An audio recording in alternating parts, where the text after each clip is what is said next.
নমস্কার, রান্নাঘরে রসনা চ্যানেলে আপনাদের সবাইকে স্বাগত জানাই। আশা করি আপনারা সবাই সুস্থ আছেন। আজকের আমাদের রেসিপি ওল দিয়ে মাটন।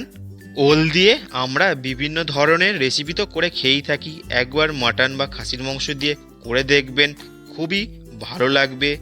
আমার চ্যানেলে নতুন সদস্য হয়ে থাকলে চ্যানেলটাকে অবশ্যই সাবস্ক্রাইব করে দিন, পাশে থাকা বেল আইকনটা ক্লিক করে দিন নতুন নতুন ভিডিওর নোটিফিকেশান সবার আগে আপনার কাছে পৌঁছানোর জন্য। বন্ধুরা, আপনারা ভিডিও দেখছেন কিন্তু চ্যানেলটাকে সাবস্ক্রাইব করছেন না, তো প্লিজ প্লিজ চ্যানেলটাকে সাবস্ক্রাইব করে দিয়ে ভিডিওগুলো এনজয় করুন। চলুন এবার আমরা রেসিপিটা শুরু করি। আমরা একটা ওল নিয়েছি, নিশ্চয়ই দেখে বুঝতে পারছেন এই ওলের অর্ধেকটা আমরা ইউজ করব। চলুন আমরা ওলটা কেটে নিই। দেখুন আমরা এই রকমভাবে ওলটা কেটে নিয়েছি, একটু বড় বড় করে কাটবেন। এবার আমরা ওলটার মধ্যে নুন হলুদ দিয়ে ভালো করে মাখিয়ে নিচ্ছি। নুন হলুদ দিয়ে ওলটা মাখানোর পর 30 মিনিট আমরা রেস্টে রেখে দেবো। এখানে আমরা 700 গ্রাম ওল ইউজ করছি। এবার আমরা এখানে নিয়েছি 1 কেজি মাটন বা খাসির মাংসটা আমরা প্রথমে প্রেসার কুকারে সিদ্ধ করে নেব। তাই সমস্ত মাংসগুলো প্রেসার কুকারের মধ্যে একে একে আমরা দিয়ে দিলাম। দেবার পর আমরা এখানে দিলাম স্বাদ অনুযায়ী লবণ, হলুদ গুঁড়ো, সর্ষের তেল। তারপরে আমরা দিচ্ছি একটা বড় এলাচ, তেজপাতা, দারচিনি আর ছোট এলাচ। সমস্ত কিছু দেওয়া হয়ে গেছে। এবার আমরা এর মধ্যে দিচ্ছি জল। আর আপনারা কতটা মাংস ইউজ করছেন সেই বুঝে জলটা দেবেন। এবার আমরা প্রেসার কুকারে ঢাকনা লাগিয়ে সিটি মেরে নিচ্ছি। আমাদের 3 থেকে 4খানা সিটি মারলেই মাংস সিদ্ধ হয়ে যাবে। আপনারা আপনাদের প্রেসার কুকার অনুযায়ী বুঝে সিটিটা মেরে নেবেন।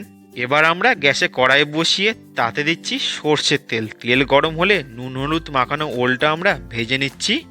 এখানে গ্যাসের ফ্লেম মিডিয়াম টু হাই রেখে 4 থেকে 5 মিনিট সময় লাগবে আমাদের ওলটা ভাজতে। 4 থেকে 5 মিনিট ওলটা ভালো করে ভেজে আমরা তুলে নিচ্ছি। এখানে আমরা একটা মশলার পেস্ট তৈরি করে নিচ্ছি। তাই জন্য এখানে নিলাম 1 চামচ কাঁচা লঙ্কা বাটা, 2 চামচ আদা বাটা। তারপরে আমরা নিচ্ছি হলুদ গুঁড়ো।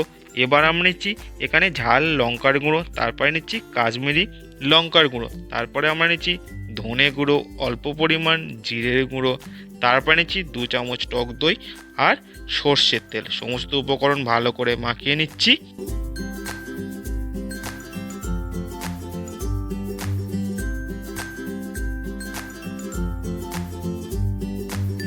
মশলার পেস্টটা তৈরি করা হয়ে গেলে আমরা ওল ভাজার কড়াইতে দিচ্ছি সর্ষের তেল।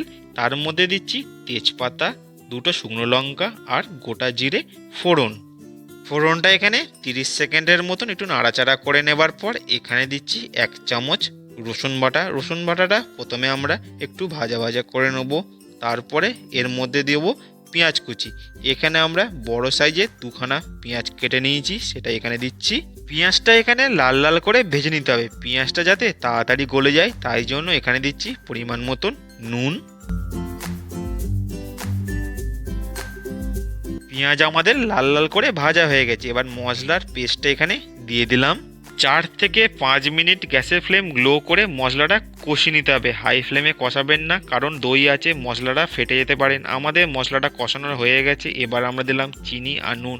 চিনি আর লবণ দিয়ে মশলাটা একটু নাড়াচাড়া করে নিচ্ছি। তারপরে এখানে দিচ্ছি অল্প পরিমাণ জল, যাতে মশলাটা পুড়ে না যায়। জল দেবার পর এখানে 1 থেকে 1.5 মিনিট ভালো করে আবার কষিয়ে নিতে হবে। দেখুন আমাদের মাটনটা সিদ্ধ হয়ে গেছে। দেখুন আমাদের মশলা থেকে তেল ছেড়ে গেছে। এবার এর মধ্যে আমরা সিদ্ধ করা মাটন আর ভাজা ওলটা একে একে দিয়ে দিচ্ছি। এখানে 10 থেকে 15 মিনিট গ্যাসের ফ্লেম হাই টু মিডিয়াম রেখে ওল আর মাটনটা খুব ভালোভাবে কষিয়ে নিতে হবে। দেখুন আমাদের ওল আর মাটন কতটা সুন্দর কষানো হয়েছে। এবার আমরা এখানে দেবো জল। প্রথমে আমরা মাটন সিদ্ধ করা যে স্টকটা আছে সেটাই দিলাম। তারপরে প্রয়োজন পড়লে আবার জল দেবো। এখানে আমরা আরেকটু জল দিলাম।